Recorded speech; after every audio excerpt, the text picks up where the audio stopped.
គុណរឿងគ្រប់យ៉ាងដែលយើងបានសាងយើងធ្លាប់តស៊ូរួមគ្នាតែពេលនេះយើងបានចប់គ្នាអស់ពេលវេលាមើលថែគ្នាហើយ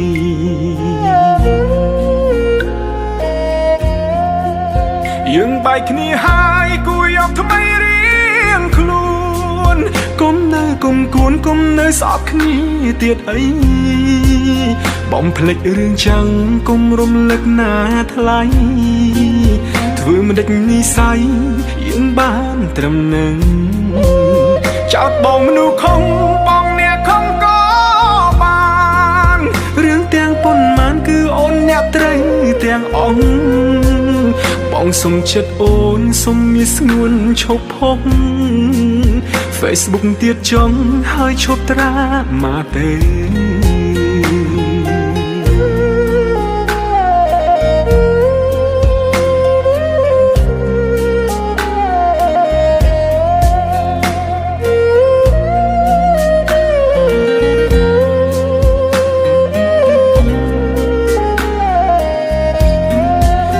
សូមអរគុណរឿងគ្រប់យ៉ាងដែលយើងបានសាងយើងធ្លាប់តស៊ូរួមគ្នាតែពេលនេះយើងបានចប់គ្នាអស់ពេលវេលាមើលថែគ្នាហើយ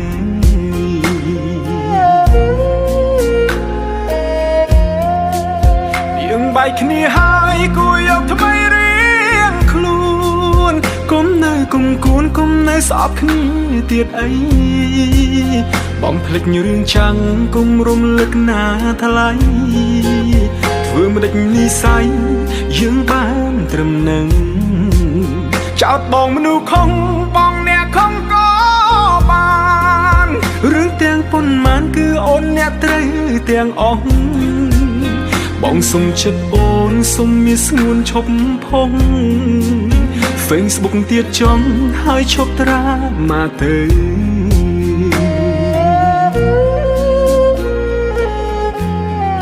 អូនគិតថាបង